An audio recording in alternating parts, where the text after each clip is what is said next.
The NCAA has become a system that does not keep the best interests of student athletes in the forefront. Many colleges and universities are exploiting athletes for financial gain. Consequently, the welfare of education and integrity of college sports itself has diminished. Should college athletes get paid? This is a big controversy that the NCAA has been facing for decades. Some schools make millions of dollars off of their athletic programs. In an interview with Dr. Boyce Watkins, he explains why athletes should be paid.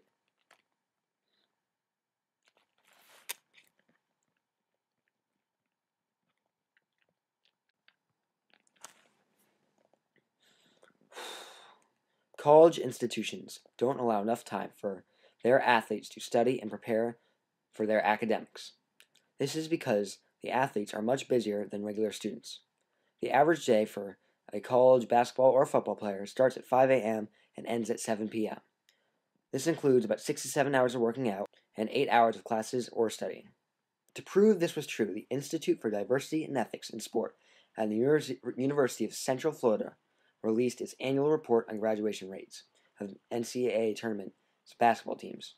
The nation's top programs were near the bottom of the list. As of March 2010, NCAA's number one seed Kentucky graduated just 31% of its students, the sixth lowest rate amongst the 65 teams, but far ahead of Maryland, which only saw 8% of its basketball players graduate at the time. 8, that's just one player. It's the school's job to support their scholarship players with academics. Colleges are making ridiculous amounts of money off exploiting players every year. In an interview with Clinton Lester, a former Division III basketball player at Tufts, we asked a few questions. We asked what was the recruiting process like for you. His response was, having the luxury of actually being recruited made me feel good about myself, and just the fact that I was wanted. We also asked, did you ever get extra support for academics because you were busy and you traveled a lot with your team? His response was, no, I had to figure out the balance of basketball and academics. We also asked, were you given academic support as an athlete? For example, extra time to hand in a paper or take a test later because you had games or practices or had to travel. His response was, no, I never was. We were always encouraged to do school first and basketball would fall into place. His response was, yes, my whole career. School came first with all my coaches. We also asked where they were aware that you were on track to graduate. His response was, yes, they were aware. We had to show our report cards or transcripts. The last question we asked, if you're not on track to graduate, what would they have done? His response was, in high school, failing was not an option, and in college there were tutors and teammates that could help you. In an interview with Vin Connolly, we asked similar questions. Questions I did from his classroom. All right. So, what was the recruiting process like for you? What do you mean, though? What was the recruiting process like for you when you were in high school? What was it like when you got recruited? I went to a camp, 5-star basketball camp. When I came home from that camp in July, I started to get letters from lots of different colleges. Okay.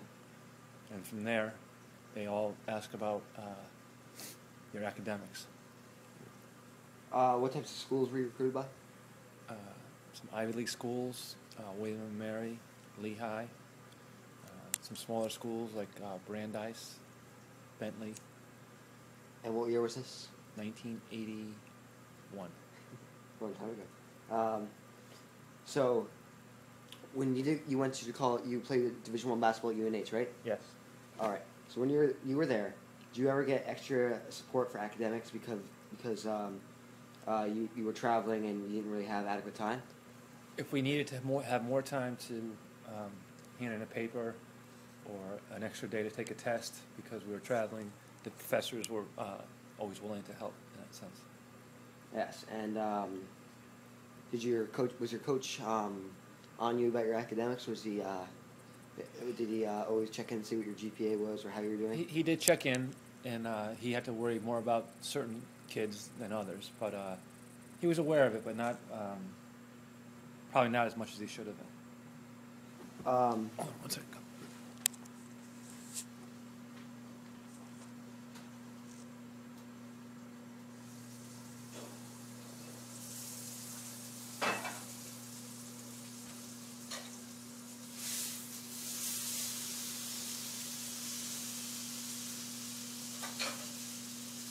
But All right.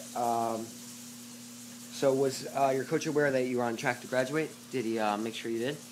yeah, he did. But we had several kids on the team that were there for 4 years, had 4-year scholarships, and they never graduated, Yeah.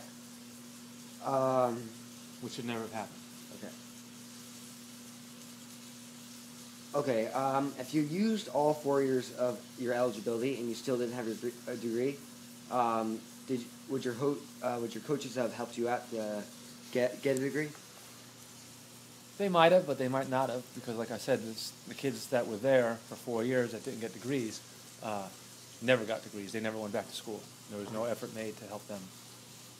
Yeah. And at your games, how many people attended your games on average? 3,000. This is at UNH at home. Yeah. 3,000. And did they charge for admission? Do you know? Or was it all free? No, probably the students got in for free, but maybe the general public had to pay. And did you ever feel like your team was exploited, or you were exploited just to be? No, you never had that feeling. No, because it wasn't big time college basketball. Wasn't big time college basketball now. When they pack 10, 12, 15,000 people into the stands, there's a lot of money to be made with TV rights and all that kind of stuff. And on the opposing side of the argument, you could say that schools do not have to support or graduate their scholarship players, because it's the athlete's responsibility to keep up with their academics. Another reason is that maybe these athletes shouldn't be attending schools that they couldn't get in with academics alone, which isn't the case with a large number of athletes.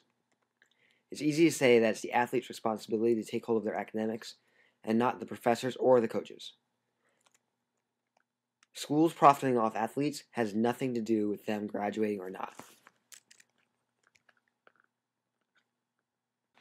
It is important to remember that athletes have much more work to do than average students.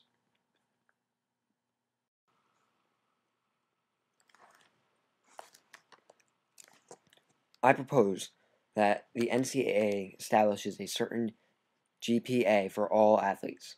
If the athletes do not meet this GPA, the schools and the athletes will be punished. Schools also should have mandatory study halls, and coaches must make sure all athletes are on track to graduate. Alright, sounds good. Scholarship athletes deserve more than a free education because schools make so much money off their sports. And in some cases, these athletes don't even graduate. What I propose is that there should be more mandatory study halls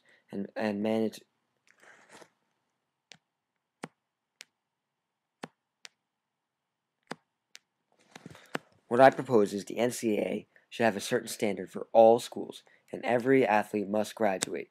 Or, no. This is good right here.